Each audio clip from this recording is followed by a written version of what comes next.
Cancer की बीमारी के चलते जिया की मां की मौत हो गई और जिया उस टाइम 7 साल की थी और उसकी परवरिश करने के लिए उसके पापा को दूसरी शादी करनी पड़ी। पिताजी, ये आंटी कौन है और कितने लंबे और घने बाल हैं इनके?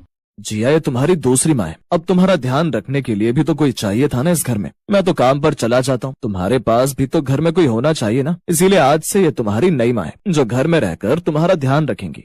जिया को थोड़ा अजीब तो लगा, लेकिन अपनी नई माँ के खूबसूरत बाल देख वो बड़ी खुश थी और उसने उसे अपना लिया। ऐसे ही कई साल बीत गए और जिया भी धीरे धीरे बड़ी हो गई। अब सूरज को उसकी शादी की चिंता सताने लगी और कुछ समय बाद जिया के लिए एक दीपक नाम के लड़के का रिश्ता आया और कुछ महीने बाद उसकी शादी दीपक से हो गई, जो कि बहुत अमीर और बड़े घर से था। और जिया शादी कर अपने ससुराल आ जाती है। अपनी पहली रसोई में जिया सबके लिए खाने में खीर पूरी और आलू की सब्जी बनाती है, लेकिन खाने में एक बाल निकल आता है जिसे देख सुधा बोलती है, छी छी छी, ये खाने में इतना बड़ा बाल कहाँ से आया? जिया ये देखकर घबरा जाती है और डरती डरती कहती है, बाल? पता नहीं माँ जी, मैंने तो सर ढककर खाना बनाया था, लेकिन ये न जाने कहाँ से आ गया। कोई नहीं, आगे से ध्यान देकर खाना बनाया करो। अगर रोज रोज खाने में ऐसे ही बाल डालती जाओगी तो सर पर क्या ही बचाओगी। वैसे भी ले देकर थोड़े बहुत बाल ही तो हैं। दरअसल जिया के बाल कुछ ज्यादा भारी नहीं थे, पर जिया को अपनी सास की बात का बुरा तो लगा, लेकिन वो इग्नोर करके हंसकर वहाँ से चली जाती है।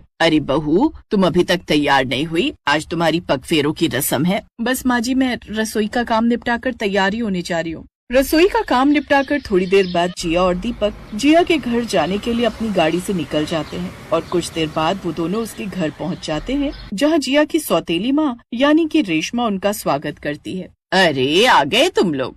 मैं तुम दोनों का ही इंतजार कर रही थी। आओ न, बैठो। कैसी है मेरी बेटी? मैं ठीक हूँ माँ। रेशमा भले ही जिया की सौतेली माँ थी, लेकिन वो जिया से बड़ा प्यार करती थी।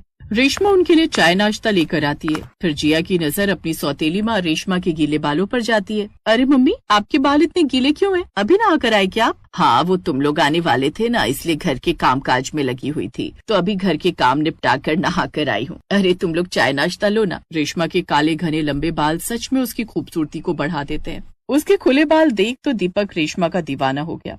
वैसे माँ जी, सच में आपके बाल कितने सुंदर घने काले लंबे बाल हैं और साथ ही कितनी अच्छी खुशबू भी आ रही है आपके बालों से।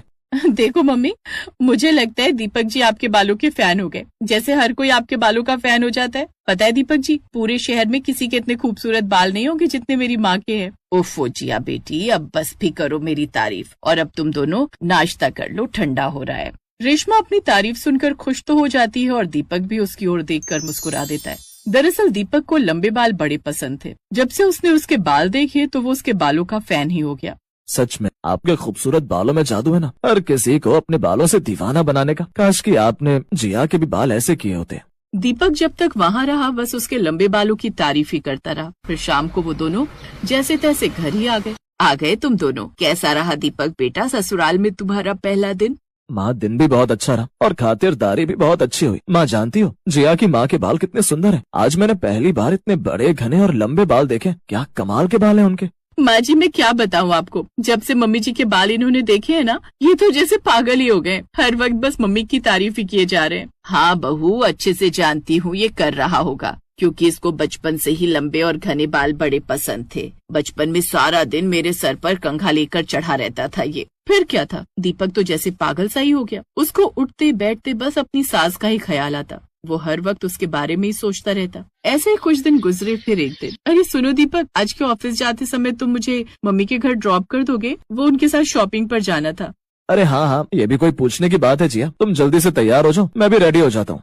जिया ये बात सुनकर मन ही मन मुस्कुराने लगी कि कितना प्यार करता है दीपक उसे। दीपक जी सच में कितने अच्छे हैं। मेरे एक बार कहने पर ही वो मेरे साथ चलने के लिए तैयार हो गए। लेकिन सच तो ये था कि दीपक खुद रेशमा की एक झलक पाने के लिए बेताब हुए जा रहा था। कुछ देर बाद वो दोनों रेशमा से मिलने उसके घर आ जाते हैं। मम्मी शायद छत पर होंगी। दीपक तुम बैठो, मैं माँ को देख कर आती हूँ। जिया अपनी माँ को देखने छत पर चली जाती है, तो वहीं दूसरी तरफ दीपक पानी लेने किचन की ओर जा रहा था कि तभी बाथरूम से रेशमा बाहर आती है। वाह, क्या खुशबू है, मजा ही आ गया। इस उम्र में भी क्या कहर ढाती है ये तो। अरे दीपक, तुम कब आए? दीपक रेशमा के बालों की खुशबू में खो जाता है और जब रेशमा दीपक को जोर से आवाज लगाती है, फिर दीपक होश में आता है। दीपक, कहाँ खोए हुए थे तुम? कब से मैं पूछ रही हूँ, कब आए तुम लोग? जी वो माँ जी, वो बस अभी थोड़ी देर पहले ही आया था और जिया भी साथ ही आई है। वो अभी आपको ढूंढते हुए ऊपर ही गई है। अरे तो खड़े क्यों हो, बैठो ना, मैं पानी लाती हूँ तुम्हारे लिए। तभी दीपक से कंट्रोल नहीं होता, वो खुद पर काबू नहीं रख पाता और झट से अपनी सास को अपनी बाहों में भर लेता है। मुझे पानी नहीं, मुझे आप चाहिए। जब से तुमको देखा है तुम्हारा दीवाना हो गया हूँ। मुझे कुछ नजर नहीं आता तुम्हारे सिवा। मुझे अपना बना लो, बस अपना बना लो, और इनकार मत करना। मैं तुम्हारी इन लंबी लंबी घनी घनी जुल्फों में खोना चाहता हूँ।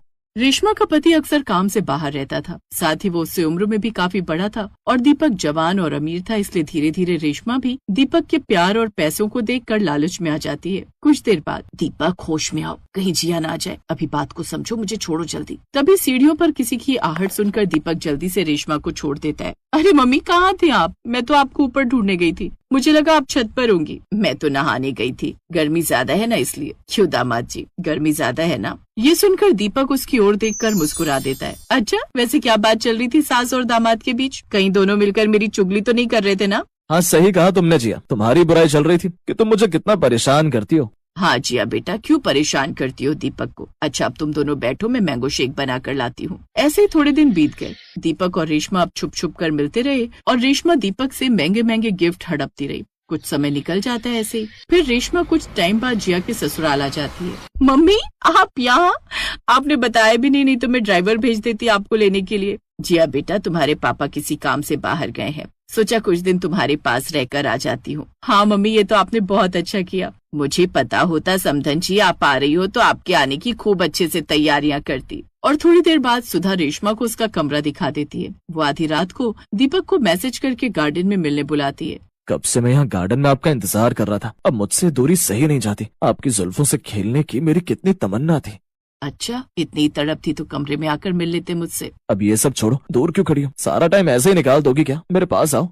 ऐसे धीरे धीरे दिन गुजरते गए और दोनों ऐसे ही मिलते रहे। फिर एक दिन जब रात को दीपक रेशमा को मैसेज करता है तो जिया की आंख खुल जाती है और वो उसको किसी को मैसेज करते देख लेती है। फिर दीपक का पीछा करती है तो देखती है कि दीपक रेशमा के बालों में गजरा लगा रहा होता है। तभी सामने से जिया आ जाती है, जिसे देख दोनों के होश उड़ जाते हैं। जिया को अचानक पेट में दर्द उठने लगता है। उसको हॉस्पिटल ले जाया जाता है, जहाँ वो एक प्यारी सी गुड़िया को जन्म देती है। फिर उसके पास दीपक और सुधा आते हैं। जिया, मुझे माफ कर दो, मुझसे बहुत बड़ी गलती हो गई। लंबे बाल देखकर मैं अट्रैक्ट हो गया था, थोड़ा बहक गया था, मुझे माफ कर दो।